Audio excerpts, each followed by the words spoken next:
하나님, 오늘도 새로운 하루를 허락하여 주시고 주님과 동행할 수 있도록 인도하여 주시니 감사합니다. 이 시간 주님 앞에 나와 예배드리며 우리의 몸과 마음을 주님께 고정하기를 원합니다. 주님의 손길에 힘입어 예배드림으로 하루를 시작할 때 사랑과 평강이 가득한 시간으로 채워지게 하여 주옵소서. 무엇을 하든 어디를 가든 주의 영이 우리와 동행함으로 주의 자비로우신 손길과 인자하심이 가까이 느껴지는 은혜로운 하루 되게 하옵소서. 하나님, 날이 매우 덥고 햇볕이 눈에 아플 정도로 따갑게 느껴지는 시간입니다. 여름철의 더운 날씨로 몸과 마음이 쉽게 지치고 불쾌지수로 일상이 어려워지지 않도록 낮의 해와 밤의 달 가운데 지켜 보호하여 주옵소서. 밤에 잠을 설치지 않고 잘 수 있도록 도와주시고 많은 땀으로 인해 기력이 상하지 않도록 지켜 주옵소서. 특별히 연약하고 나이가 많고 또 연소한 이들에게 힘든 시절이오니 올여름 잘 통과할 수 있도록 주님의 오른손으로 도와주시기를 간구합니다. 상황이 여의치 않아서 거주 환경이 취약한 이들을 지켜주시고 이들의 마음을 깊이 위로하여 주옵소서. 때를 따라 돕는 손길을 허락하여 주셔서 넉넉히 이겨낼 수 있도록 주님의 사랑으로 보살펴 주옵소서. 더운 여름 국가를 위해 고생하며 몸을 움직여 일하는 경찰, 소방관, 직업 군인과 국군 장병들을 위해 기도합니다. 나라의 위기가 닥치고 재난이 일어나거나 비상 상황이 발생할 때를 늘 대비하며 지내야 하는 이들입니다. 몸과 마음을 다하여 국가와 사회를 위해 일할 때 주님께서 눈동자같이 지켜주시기를 기도합니다. 가족들과 부모님들 걱정하지 않도록 건강하고 튼튼하게 복무하며 일할 수 있도록 이들의 환경 가운데 은혜를 베풀어 주옵소서. 나라의 국방과 안보, 질서와 안전을 위해 일하는 이들이 자신의 몫을 잘 해낼 수 있도록 도와주시기를 기도합니다. 자신의 꿈을 이루어갈 수 있는 기회를 주님 허락하여 주옵소서. 최선을 다하여 성실하고 진실되게 노력하는 이들에게 결실을 맛보며 만족할 수 있는 주님의 공평과 정의가 이들이 복무하는 곳에 이루어지게 하여 주옵소서. 우리 청년들 국방의 의무를 다할 때 몸과 마음을 다해 나라 사랑하는 마음 깊어지게 하여 주옵소서. 머리끝에서 발끝까지 다치는 곳 없이 건강하게 제대할 수 있도록 함께하여 주옵소서. 대한민국을 떠나 타지에서 지내는 이들을 위하여 기도합니다. 시간이 지날수록 자국의 우선주의가 깊어지고 자국의 이익을 강조하는 경향이 짙어지고 있습니다. 민족과 민족이 나라와 나라가 대치하여 차별하는 모습도 깊어지고 있습니다. 이러한 때에 타지에서 외인으로 이방인으로 살아가는 이들에게 주님 함께하여 주시고 이들을 향한 불의에서 지켜 보호하여 주옵소서. 뜻하지 않은 곳에서 주님 만나든 은혜를 허락하여 주시고 천사와 같은 이들 보내주셔서 때마다 순간마다 도움이 되어주시는 주님의 손길 보게 하여 주옵소서. 어떤 순간에도 용기 잃지 않고 꿈을 향해 달려갈 수 있도록 도와주시기를 간구합니다. 특히 가족들과 떨어져 지내는 마음의 어려움 붙들어 주시고 건강 상하지 않게 하시며 체류 신분과 비자 연장 등 통과해야 하는 관문들 가운데 인생에 큰 도움이 되어 주옵소서. 구원이 되시는 주님을 경험하며 찬양 가운데 지낼 수 있도록 주여 함께하여 주시옵소서. 이 시간 우리의 기도가 필요한 소망의 지체를 위해 안타까운 마음으로 중보합니다. 2020년부터 기립성 저혈압으로 고생하다가 지난 22일 심정지로 의식이 없는 상태에 있는 집사님을 위하여 기도합니다. 평생 본인이 훈련하여 지니게 된 의료 기술로 주의 종들 섬기고 많은 이들을 위하여 봉사와 섬김의 삶을 살아내신 분입니다. 몸과 마음이 많이 지쳐 있고 체력도 떨어진 상황이지만 주님 일으켜 세워주시는 기적을 보게 하여 주시옵소서. 일어나 깨어날 수 있는 모습으로 주님의 주요 되심을 우리에게 보여주시기를 간구합니다. 가족들과 우리들 마음에 큰 위로를 허락하시는 주님을 경험하기 원하오니 주여 우리의 기도에 응답하여 주옵소서. 이 시간 하나님의 말씀 앞에 섭니다. 겸손한 마음으로 주님의 말씀을 향해 우리의 온 마음을 다하여 나아갈 때 주님 말씀하신 것 잘 듣게 하여 주옵소서. 주님의 말씀을 듣고 그 말씀 순종하여 우리의 힘이 되시는 여호와 하나님 살아가며 살아가는 그러한 복을 우리에게 허락하여 주시옵소서. 감사하며 우리 주님 예수님의 이름으로 기도드립니다. 아멘. 하나님께서 오늘 우리에게 허락하시는 말씀은 베드로후서 3장 14절부터 16절까지의 말씀입니다. 베드로후서 3장 14절부터 16절 다 함께 한 목소리로 읽겠습니다. 그러므로 사랑하는 자들아 너희가 이것을 바라보나니 주 앞에서 점도 없고 흠도 없이 평강 가운데서 나타나기를 힘쓰라. 또 우리 주의 오래 참으심이 구원이 될 줄로 여기라. 우리가 살아가는 형제 바울도 그 받은 지혜대로 너희에게 이같이 썼고 또 그 모든 편지에도 이런 일에 관하여 말하였으되 그 중에 알기 어려운 것이 더러 있으니 무식한 자들과 굳세지 못한 자들이 다른 성경과 같이 그것도 억지로 풀다가 스스로 멸망에 이르느니라. 아멘. 베드로후서 3장은 종말 곧 미래에 대한 부분을 이야기하고 있습니다.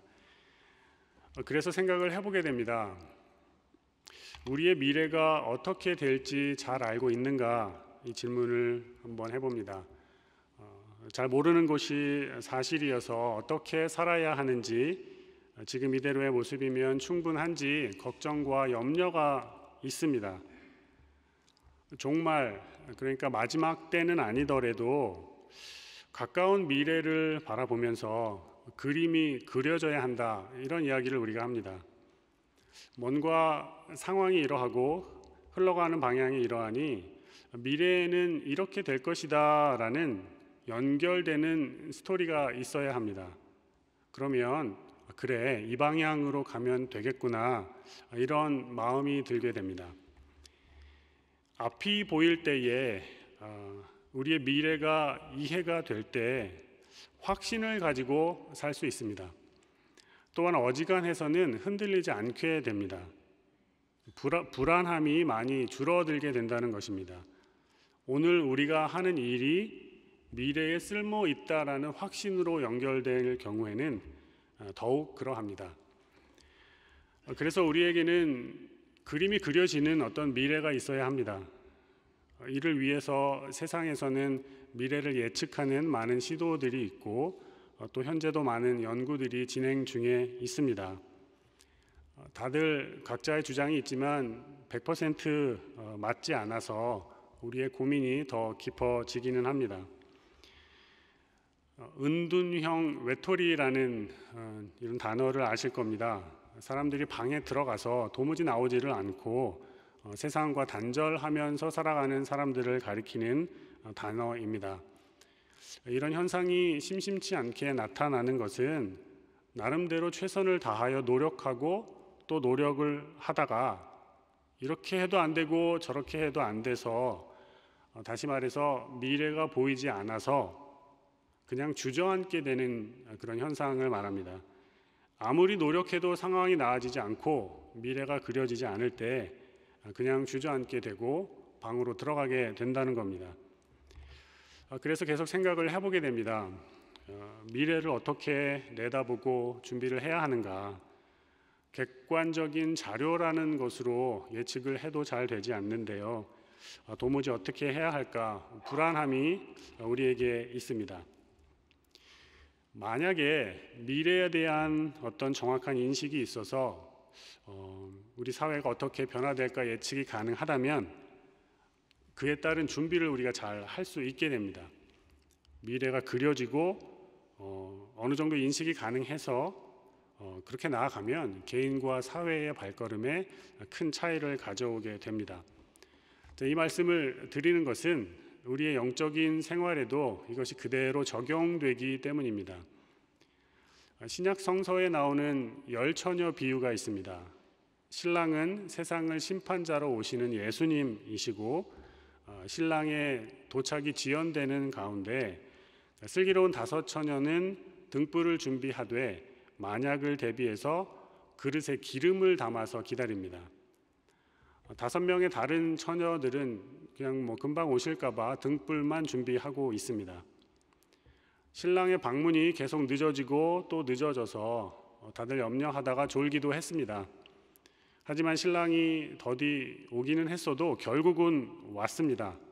이때 지혜로운 다섯 처녀는 기름으로 등불을 예비하고 있어서 오랫동안 기다릴 수 있어서 함께 혼인잔치에 들어가게 됩니다. 하지만 기름을 준비하지 못한 처녀는 미련한 사람들이라는 소리를 듣게 됩니다.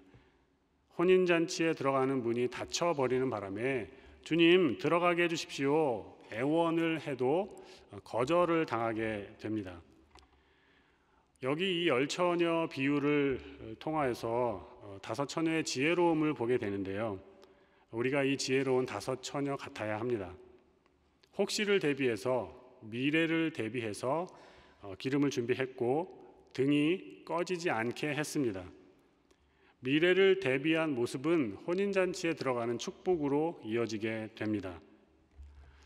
열처녀 비유를 통하여서 우리 그리스도인은 미래를 대비하는 사람들이다라는 말씀을 드립니다. 그것도 정해진 미래를 알고 대비하는 사람들이다라는 말씀을 드립니다. 우리에게는 궁극적인 미래가 있습니다. 저 천국에 올라가서 주님과 함께 새 하늘과 새 땅에 거하게 되는 것입니다. 주님께서 이 땅에 다시 오시는 날 우리는 변화된 육체를 입고서 새 하늘과 새 땅으로 들어가게 됩니다. 그리스도인에게는 이와 같이 궁극적으로 확실한 미래가 있습니다. 천국의 소망과 부활의 확신을 가지고 살아간다는 말씀입니다. 미래의 이 일이 혹시 더디게 오더라도 우리는 다섯 처녀의 지혜로움으로 하루하루를 살아야 합니다. 확실하게 정해져 있는 저 미래를 바라보면서 그것을 현재로 가져와서 현재 진행형으로 살아야 한다는 말씀입니다. 등만 들고 있을 것이 아니라 기름을 준비하는 모습으로 이어져야 한다는 거죠. 무엇을 어떻게 준비해야 하는가 하는 것은 지혜가 필요한 부분이어서 많이 고민하고 토론하고 또 함께 의견도 나누어야 하는 그런 모습이 있어야 합니다. 하지만 보십시오. 마음에 평안이 있습니다. 마지막 날에 대한 부분을 잘 알고 있고 확실히 알고 있어서 그렇게 되기 때문에 현실에서 만나는 여러 가지 일들에 좌우로 치우치지 않습니다. 경거망동하지 않습니다. 심지어 죽음도 두렵지 않습니다. 우리의 발목을 잡는 죽음도 넘어서는 초월의 삶이 우리에게 있기 때문입니다. 최종 승리가 우리에게 있기 때문에 그래서 주님께서 원하시는 모습, 주님을 더욱 닮아가는 모습으로 하루하루를 살 수 있게 됩니다. 오늘 베드로 사도가 전하는 말씀을 보시기 바랍니다. 14절 말씀 함께 읽겠습니다. 시작. 그러므로 사랑하는 자들아 너희가 이것을 바라보나니 주 앞에서 점도 없고 흠도 없이 평강 가운데서 나타나기를 힘쓰라. 사랑하는 자들아 사랑을 가득 담아서 여러분께 말씀을 드립니다. 주님 앞에서 점도 없이 흠도 없이 평강 가운데 나타나기를 힘써 주십시오. 이 말씀을 베드로 사도가 전해주고 있습니다. 이렇게 살아가야 한다는 겁니다. 베드로 사도가 전하는 것은 어제 우리가 보았던 11절부터 13절까지의 말씀을 그대로 이어가는 것입니다. 제가 한번 읽어드리겠습니다. 이 모든 것이 이렇게 풀어지리니 너희가 어떠한 사람이 되어야 마땅하냐. 거룩한 행실과 경건함으로 하나님의 날이 임하기를 바라보고 간절히 사모하라. 그날에 하늘이 불에 타서 풀어지고 물질이 뜨거운 불에 녹아지려니와 우리는 그의 약속대로 의가 있는 곳인 새 하늘과 새 땅을 바라보도다, 이렇게 이야기합니다. 어떠한 사람이 되어야 하겠습니까? 질문을 하면서 거룩한 행실과 경건함으로 하나님의 날이 임하기를 바라보고 간절히 사모하라, 이렇게 말합니다. 마지막 날이 이르면 하늘이 불에 타서 풀어지고 물질이 뜨거운 불에 녹아지게 되는데, 그때 오히려 새 하늘과 새 땅을 바라보게 된다는 겁니다. 이것을 알고 있고 미래가 그려지기 때문에 주님 앞에서 점도 없이 흠도 없이 평강 가운데 지낼 수 있다. 그러니 그렇게 힘쓰라, 권면의 말씀을 전해주는 겁니다. 베드로가 이야기하는 것은 종말에 대한 부분입니다. 정해져 있는 미래, 확실한 미래를 바라보며 사는 것이 중요하다라는 거죠. 우리가 살아가는 세상은 끝이 있는데 그리스도인에게 있어서 이 끝은 말 그대로 끝이 아니라 새로운 시작이 된다는 것입니다. 그래서 우리가 이 땅을 살아갈 때 거룩한 행실과 경건함으로 살아가야 하는 이유가 있습니다. 미래에 대한 그림이 그려지기 때문입니다. 확실한 미래, 저는 정해진 미래, 이렇게 말씀을 드리고 싶습니다. 이것을 우리가 알고 있습니다. 그래서 베드로 사도가 권면해 주는 말씀을 따라서 살 수 있습니다. 아니, 그렇게 살아가야 합니다. 마지막 날을 아는 지혜가 우리에게 있기 때문입니다. 확실하게 다가올 미래가 있고 그 미래를 알고 있기 때문에 그것을 현재로 가져와서 그대로 살아낼 수 있습니다. 점도 없이 흠도 없이 평강 가운데 나타날 수 있다는 겁니다. 미래가 어떻게 되는지, 어떤 그림이 그려질지 알고 있는 것은 그리스도인이 누릴 수 있는 특권입니다. 현재 마주하게 되는 이 세상에서의 고난이, 어려움이 별것 아닌 것으로 됩니다. 너무도 확실한 미래를 알고 있기 때문에 별것 아닌 것으로 넉넉하게 받아들일 수 있다는 겁니다. 세상을 승리하신 예수님을 따르는 이들에게 주님께서 허락하시는 확실한 미래가 있습니다. 마지막 날에 우리 예수님처럼 새로운 몸을 입고 부활의 영광 가운데 그분께서 예비해 주시는 새 하늘과 새 땅에 거하게 될 것입니다. 이게 너무나 믿겨지고 확실하게 다가오게 됩니다. 그러니 평강 가운데 지낼 수 있습니다. 우리는 신앙생활을 하면서 믿음과 사랑에 대한 강조를 많이 합니다. 이것은 굉장히 중요한 것이고 아무리 강조해도 지나침이 없습니다. 때로 믿음 없음을 회개하기도 하고 긍휼히 여겨달라는 기도를 하기도 하죠. 하나님은 사랑이시라, 하나님의 속성이 사랑이기 때문에 그 사랑을 세상에 전파하기 위해서 노력도 합니다. 반면에 주님께서 다시 오시는 날에 대하여, 미래의 소망에 대하여는 잘 이야기하지 않습니다. 어려운 부분도 있고 또 죽음이라는 것이 그 안에 함께 있어서 그렇기도 하는 것 같습니다. 15절 16절에 보시면 바울 사도가 비슷한 것을 썼다 그러고요. 16절 마지막에 보시면 억지로 풀다가 스스로 멸망에 이른다, 이런 말씀도 나옵니다. 마지막 날에 대하여는 두려운 부분도 많아서 그렇다라는 거죠. 하지만 확실한 것 한 가지, 우리에게 확실한 정해진 미래가 있습니다. 그래서 그것을 많이 묵상하시면서 살아가면 땅의 것에 연연하는 그 모습은 확실히 달라지게 됩니다.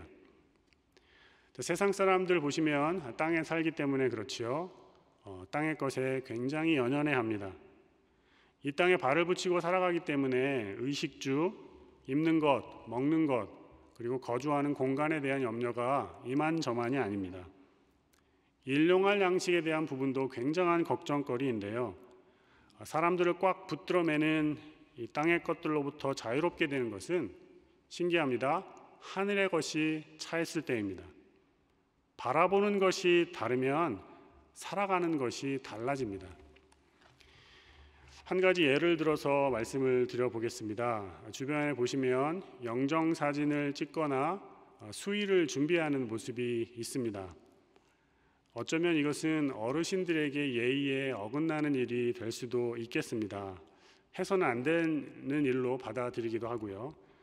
빨리 천국에 가라는 것이냐, 이렇게 이제 받아들이시기도 합니다. 자, 하지만 할 수 있으면 일부러라도 그렇게 하는 것이 좋습니다. 왜 그런가요?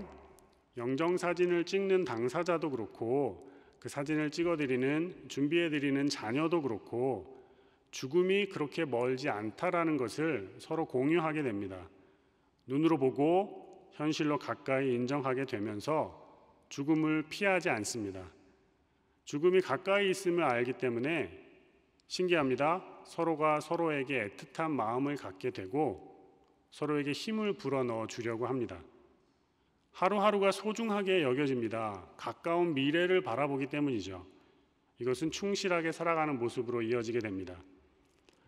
영정사진을 찍고 수의를 준비하면 장수하게 된다라는 덕담이 절로 나오게 되는 겁니다.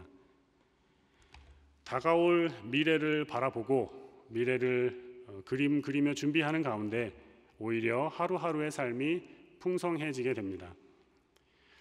우리 그리스도인들이 해야 할 일이 이와 같습니다. 주님 앞에서 점도 없이 흠도 없이 평강 가운데 나타날 수 있는 것은 부활하셔서 사망 권세를 이기신 주님께서 하시는 말씀, 그 말씀을 우리가 듣기 때문이죠. 너희에게 평강이 있을지어다, 이 말씀 들으며 우리가 평강 안에 거하려고 합니다. 불안해하지 않으려고 노력을 하는 가운데 거기에 이르게 되죠.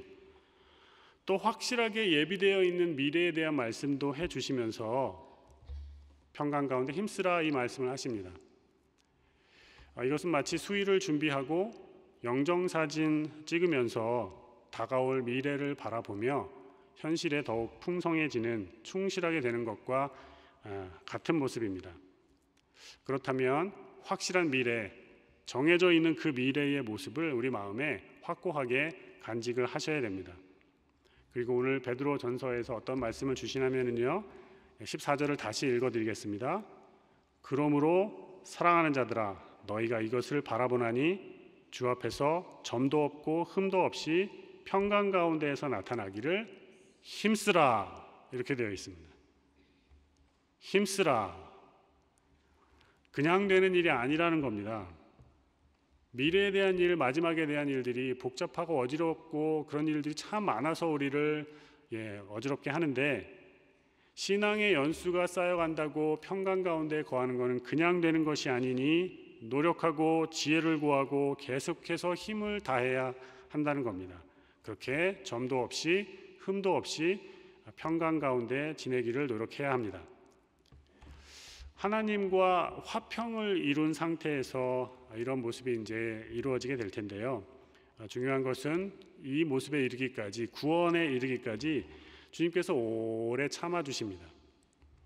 주님께서 오래 참아주시지 않는다면 어느 누구도, 우리 중에 어느 누구도 하늘의 평안을 누리고 구원을 기뻐하며 주님과 동행하는 일에 참여할 수 없습니다.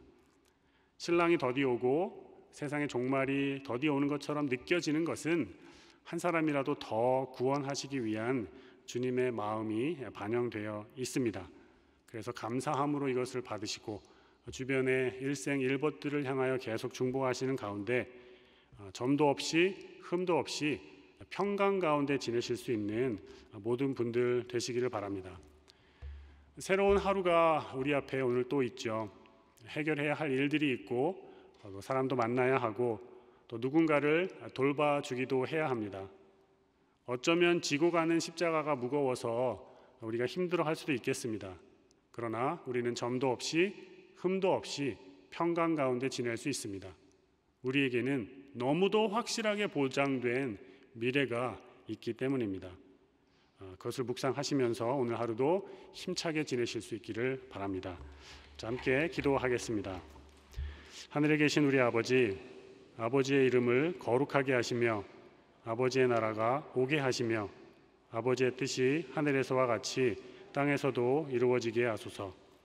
오늘 우리에게 일용할 양식을 주시고 우리가 우리에게 잘못한 사람을 용서하여 준 것 같이 우리 죄를 용서하여 주시고 우리를 시험에 빠지지 않게 하시고 악에서 구하소서.